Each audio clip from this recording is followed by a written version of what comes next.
Queridos amigos, prezados irmãos, que a graça e a paz de Cristo Jesus reine no coração de cada um de vocês. Um grande prazer, um enorme privilégio estar com vocês novamente, através deste meio de comunicação, através deste vídeo, para juntos estudarmos a Palavra de Deus e darmos continuidade ao assunto que nós estamos tratando neste semestre, nesse primeiro semestre de 2018, onde está aí relacionado grandes homens de Deus com grandes governantes também do mundo, e como eles atuaram, como eles se portaram diante das grandes cortes, diante dos grandes impérios, diante de grandes reis. Sejam todos bem-vindos a este programa e que o Espírito Santo possa nos guiar neste estudo e possamos assim assimilar os ensinamentos que a Palavra de Deus quer transmitir a cada um de nós. Amém? Muito bem. Antes de darmos continuidade, eu gostaria de pedir a vocês que continuem curtindo os nossos vídeos, que continuem compartilhando estes vídeos, que continue, que se inscrevam, aquele que ainda não se inscreveu em nosso canal, se inscreva em nosso canal, para que você possa receber sempre os nossos vídeos, possa receber também notificações de novos vídeos que constantemente são postados ali em nosso canal no YouTube.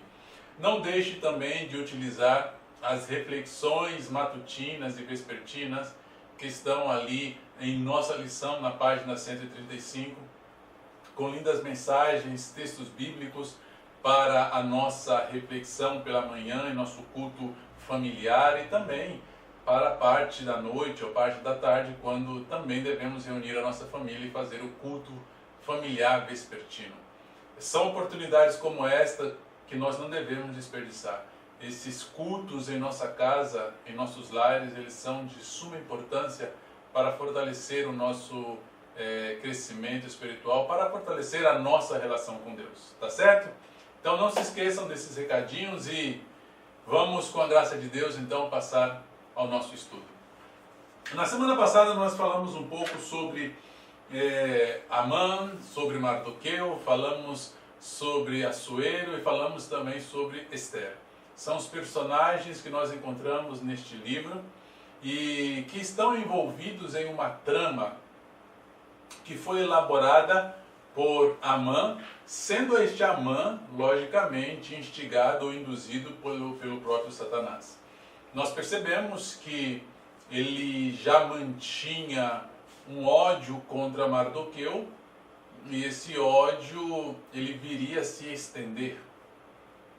E ele elaborou um plano para tirar a vida de Mardoqueu e percebemos que o tiro, como se diz no ditado popular, saiu pela culatra, já que ao final de contas Amã queria humilhar Mardoqueu, mas por ordem do rei, Mardoqueu ele foi então honrado de uma maneira muito grande ali entre os medos e persas. E nós percebemos que na lição de hoje continua então a se desenvolver a história que foi contada em partes na semana passada. E na história de hoje, ou no relato de hoje, nós perceberemos a maneira com que Deus ele age para proteger o seu povo. E a maneira com que determinadas pessoas, elas, quando utilizadas por Deus, podem se tornar grandes instrumentos para abençoar ou para ser bênçãos para outras pessoas. Então que nós possamos entender esse contexto, esse transfundo do estudo de hoje, que está relacionado com como nós devemos nos portar diante das crises e diante de certas dificuldades em nossas vidas. Nós percebemos que agora o personagem principal já dessa história será a rainha Esther, já que ela irá apresentar uma súplica ao Senhor. Desde logo, nós percebemos que nada do que está relatado na lição viria a acontecer com o povo se o povo tivesse atendido a provisão que Deus havia feito para que eles regressassem a Jerusalém. No entanto, muitos dos judeus preferiram permanecer ali onde estavam. Com os anos, eles se tornaram abastados, alguns se tornaram pessoas de muito dinheiro nas cidades do Império Medo-Persa e em outras províncias, e isso impedia que eles regressassem a Jerusalém. Eles preferiram então permanecer ali em Susa, que é a capital ou era a capital do Império Medo-Persa, e em outras províncias. Preferiram não regressar e manter a sua comodidade. Então eles, por não atenderem à mensagem de fugir de onde eles estavam, atraíram então sobre eles uma terrível crise. E é justamente essa crise que é mencionada na lição de hoje. Por que atraíram essa crise? Vejam só. Amã, ele já tinha raiva e ódio de Mardoqueu, porque Mardoqueu, ele não queria render culto a Amã, não queria se prostrar diante de Amã. Só que, como eu disse, o ódio de Amã, ele não permaneceu apenas destinado a Mardoqueu. O ódio de Amã, ele se estendeu a todos os judeus. Na pergunta 1, nós percebemos que o autor nos leva justamente a isso. E o texto bíblico responde que Amã, ele se propunha então a destruir a todos os judeus. Era fácil para Amã chegar até o rei Assuero e dizer: olha, meu senhor, há um homem chamado Mardoqueu que ele está desobedecendo o seu decreto. Se Amã tivesse levado esta acusação ao rei, com certeza Mardoqueu teria sido punido. Mas para ele, Amã, não era bastante que Mardoqueu fosse punido. Ele desejava então que todo o povo a quem pertencia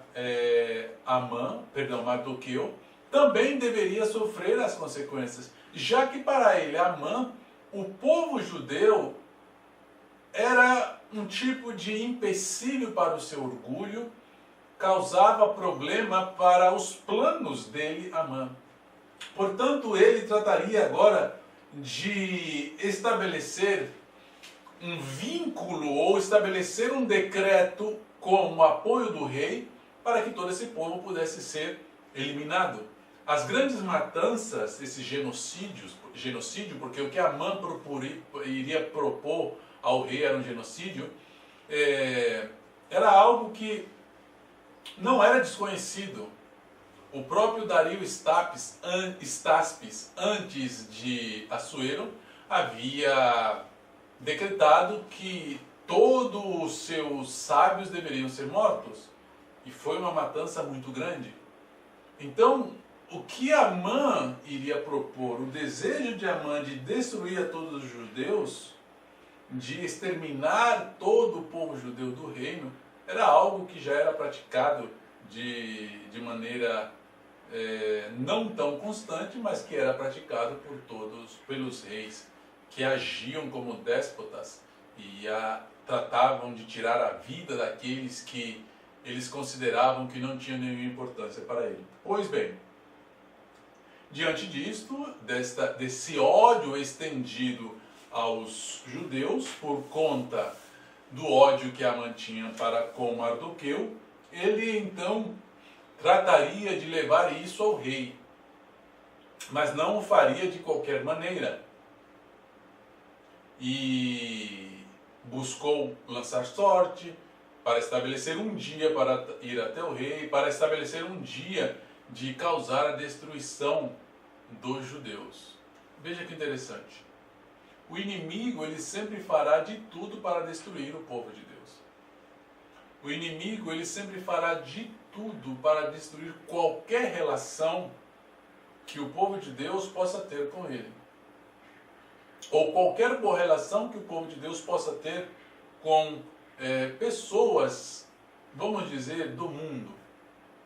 E por que isso não agrada a Satanás?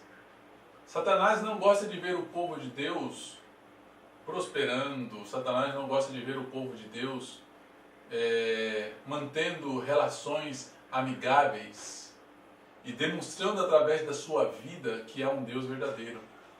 Então era um risco sim para Satanás manter aquele povo, os judeus, vivos naquele reino, porque eles eram detentores das preciosas verdades do Evangelho.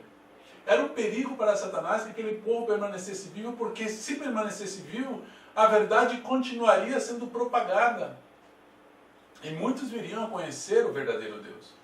Então, tratou Satanás de induzir, de instigar o seu instrumento, Amã, para que elaborasse esse plano, para que todos os judeus pudessem ser destruídos. Como eu disse, o intuito era que a verdade não fosse propagada. Então Satanás vai fazer de tudo, para poder impedir que você e eu, como povo de Deus, tenhamos algum tipo de influência sobre quem quer que seja, para mostrar a estes a verdade do Evangelho.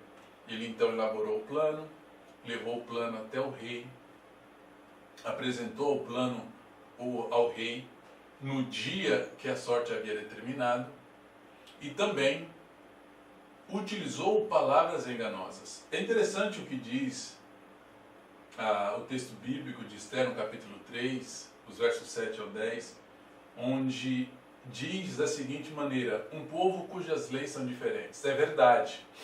Isso não era mentira, porque as leis dos judeus eram completamente distintas das leis dos medos e persas. Mas em nenhum momento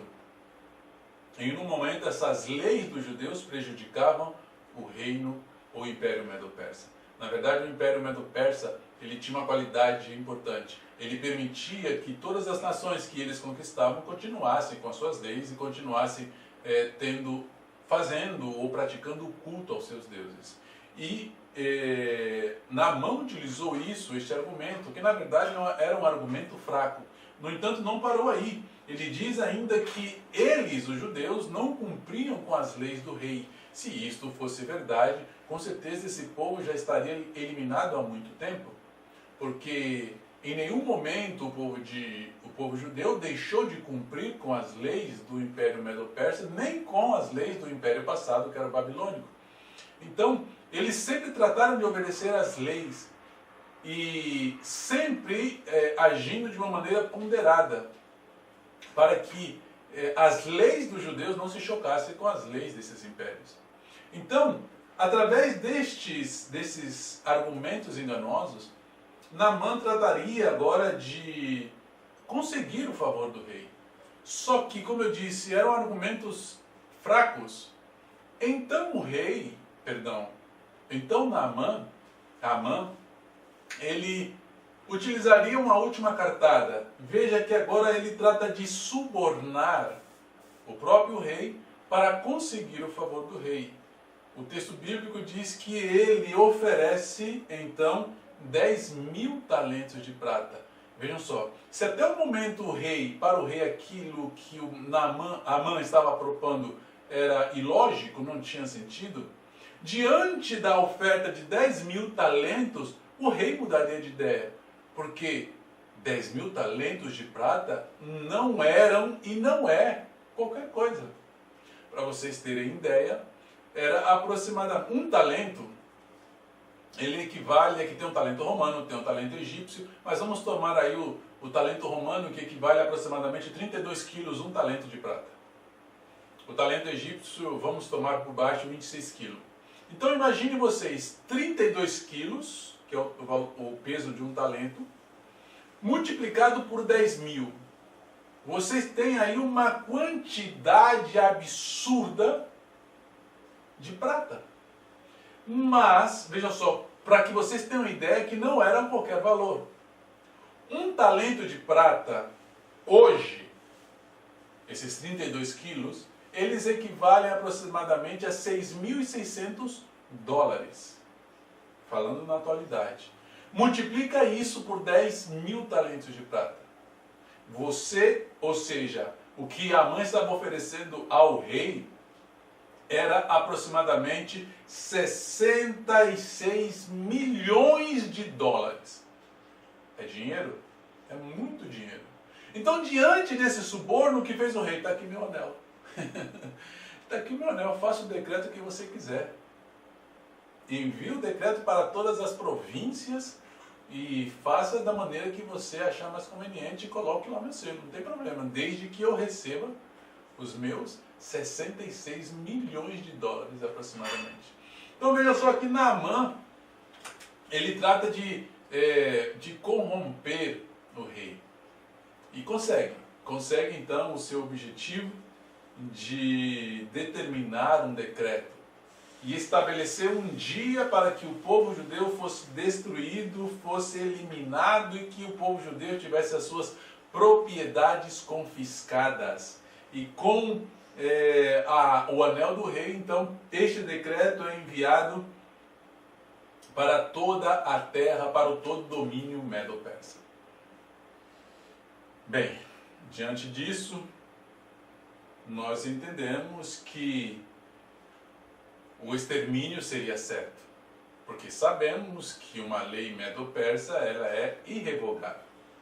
Nós já vimos isso em Daniel, nós já vimos isso com os decretos que foram dados para o regresso dos judeus para Jerusalém, o primeiro por Ciro e o segundo por Dario. Eles não podem ser revogados. Então, com certeza, o extermínio dos judeus seria certo. Tanto é assim que quando Mardoqueu ele escutou ou leu o decreto, a atitude dele foi uma atitude de pesar profundo. Diz ali na pergunta 3 que Mardoqueu, ele imediatamente, ao saber do decreto, ele rasgou as suas vestes. Nós encontramos aqui um primeiro símbolo, que é esse, rasgar as vestes. E o segundo símbolo que menciona é que ele se vestiu de saco e de cinza. Então nós temos dois símbolos que representam ou indicam o profundo pesar, a profunda angústia que havia no coração de Mardoqueu, por conta do decreto que havia sido expedido desde o trono real, desde a sala real. Ainda que o rei tenha sido induzido ou enganado a isso, mas tinha ali o selo do rei. Então aquilo causou uma grande angústia em Mardoqueu. Imaginemos ele receber essa notícia de que o povo seria exterminado em tal data. Neste dia o povo judeu perderá todas as suas posses e será completamente destruído e exterminado de entre o reino ou império dos medos e persas. Então, ele clamou com grande e amargo clamor pelo meio da cidade, vestido de cinzas. Ele foi até a porta do rei, ou seja, até a porta do palácio. O intuito era que Esther também conhecesse ou soubesse desse decreto, e não parou por aí.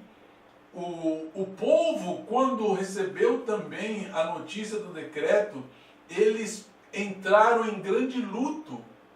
Como a morte era certa, o luto já estava, já antes mesmo da morte vir, eles já estavam de luto. E estavam em jejum, estavam chorando, haviam lamentos, e muitos também estavam vestidos de saco e em cinza. Então houve entre todo o povo judeu este grande lamento por conta deste decreto. Eu volto a dizer, como eu disse a princípio, nada disso teria acontecido se o povo houvesse atendido o chamado de Deus de sair daquele império e regressar a Jerusalém. Mas resolveram permanecer ali. E agora eles estavam chorando, estavam se lamentando, estavam de luto por algo que iria acontecer em breve contra eles. Deus, ele sempre concede a nós as oportunidades e nós devemos aproveitar as oportunidades que nos são concedidas. Quando se desperdiça uma oportunidade que Deus nos dá, com certeza consequências virão. E essas consequências, muitas das vezes, elas não são agradáveis, como aqui no caso do do povo judeu. Por conta da desobediência em deixar, vamos dizer, Babilônia, deixar o mundo ali, eles agora estavam colhendo as consequências dessa decisão de permanecer ainda ali. Mas nós também percebemos que era o intuito de Satanás destruir o povo de Deus, exterminar o povo de Deus de sobre a face da terra, e assim fazer com que a verdade não fosse propagada pela terra, ou o verdadeiro conhecimento de Deus. Pois bem, diante disto, nós percebemos agora, percebemos a atitude de Amã, percebemos a atitude de Mardoqueu, mas nós vamos agora à personagem principal da nossa lição, que é Esther.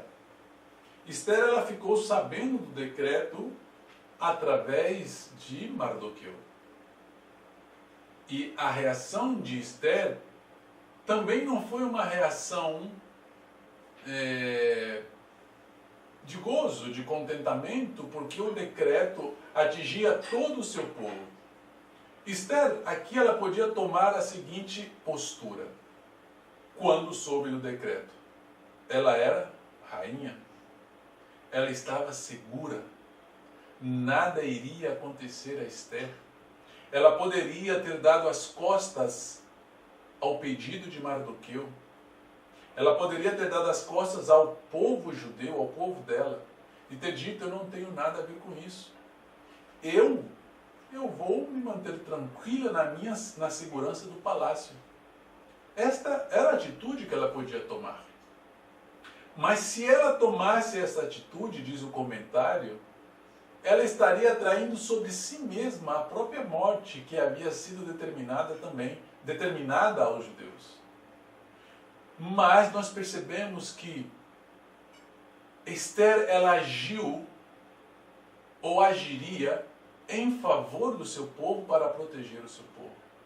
O próprio Mardoqueu havia dito a ela que ela havia sido colocada naquele lugar justamente para este momento. Ou seja, era a providência de Deus atuando na vida de Esther e colocando-a no lugar certo para agir no momento correto. Era este o momento que ela devia agir. Então, ela se propõe a ajudar o povo. Ela pede, então, que seja feito pelo povo, pelos que estavam em Susa, que fosse feito um jejum por ela. Que o povo deveria jejuar, que não deveriam comer nem beber nada por 3 dias. E ela também, juntamente com as servas, iriam jejuar. Ou seja, elas fariam um jejum de 3 dias. Esther e suas servas, como também Mardoqueu e o povo que estava em Susa. Por quê? Justamente com o intuito de ter clareza para tomar a decisão certa. Esther, ela teria que tomar uma atitude, ela deveria agir com muita sabedoria, ela deveria agir com muita habilidade, todo aquele problema, porque ela deveria se apresentar diante do rei. E se o rei não a aceitasse, logicamente que consequências viriam. Então, o que ela faz? Ela propõe esse jejum, que ela deveria fazer juntamente com os demais que estavam ali. Então vejam só que a trama do inimigo, ela começaria a ser então desfeita. A armadilha de Satanás para com os judeus, ela começaria a ser acabada, porque na providência de Deus, Esther seria utilizada como instrumento para acabar com aquele plano maléfico elaborado por Amã, mas instigado ou influenciado por Satanás. Desse modo, diz o texto bíblico, Esther tomou tempo para comungar com Deus, a fonte de sua força, e cuja mão estava ou está o coração de todo governante terreno, para tornar naquilo que ele desejar, assim como mudar os cursos do rio. Esther sabia que Deus ele tinha um poder para mudar o coração ou os desígnios do coração do rei Assuero. Muito bem. Diante de situações adversas, qual é a atitude que nós devemos tomar? Muitas vezes, diante dessas situações, nós atuamos por impulso. Esther poderia ter agido por impulso e ter ido imediatamente diante do rei reclamar de tudo aquilo. mas não fez.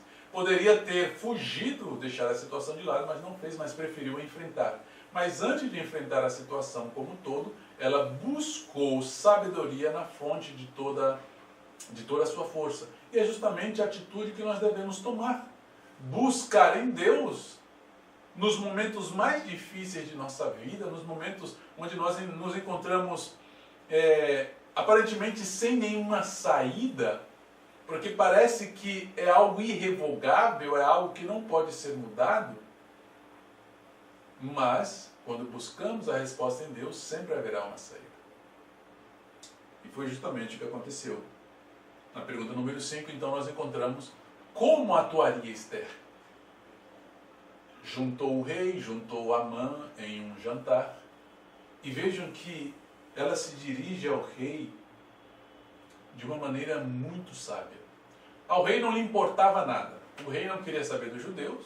Para ele, se morresse, estava bem. Se permanecessem vivos, estava bem também. Então o rei ele não se importava com o povo. Mas algo mudaria a mente do rei. E era justamente o fato de que o decreto também atingia a própria Esther. Esther utilizou isso com muita sabedoria. O rei sabia que Esther tinha um caráter leal. Já havia advertido o rei de uma conspiração anterior. Ele conhecia o caráter de Esther. O rei não tinha nenhum tipo de suspeita com relação à sua rainha, com relação a Esther. E além do mais, o rei, ele gostava de Esther.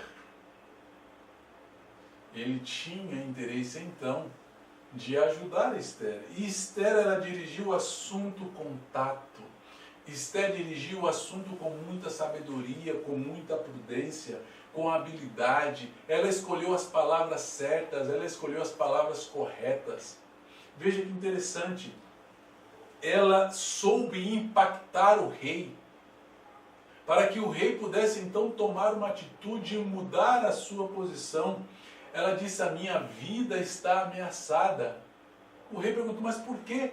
Porque foi dado um decreto e eu sou desse povo, assim que eu também serei destruída. Isso impactou o coração do rei. Veja que interessante, na nota tem um texto, uma porção do texto que diz: quando apresentamos uma petição aos grandes homens, devemos ter cuidado de não ofendê-los. Inclusive, os reclamos justos devem, a miúde, ser cuidadosos. A reclamação de Esther era justa.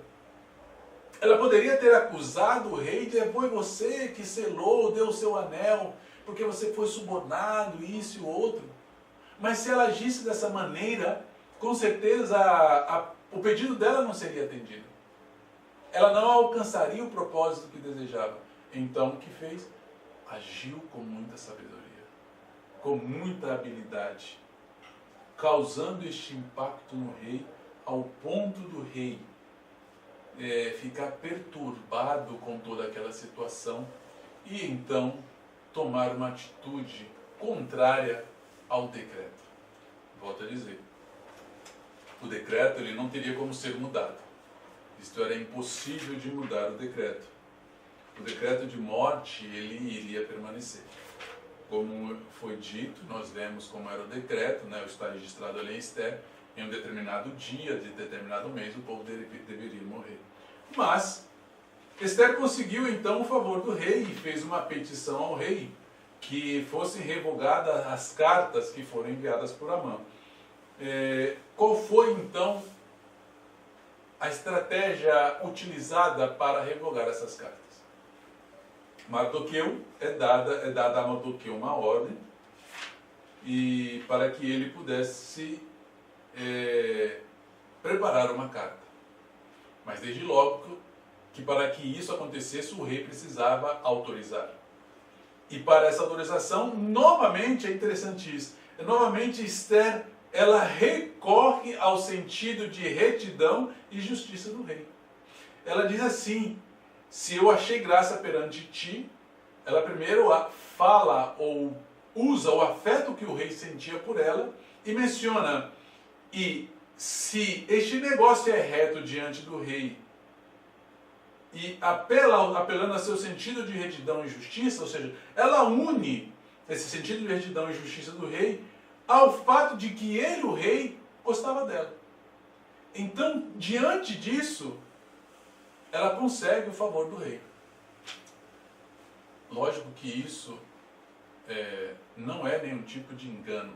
Pelo contrário, volto a dizer, Esther, ela age com muita sabedoria.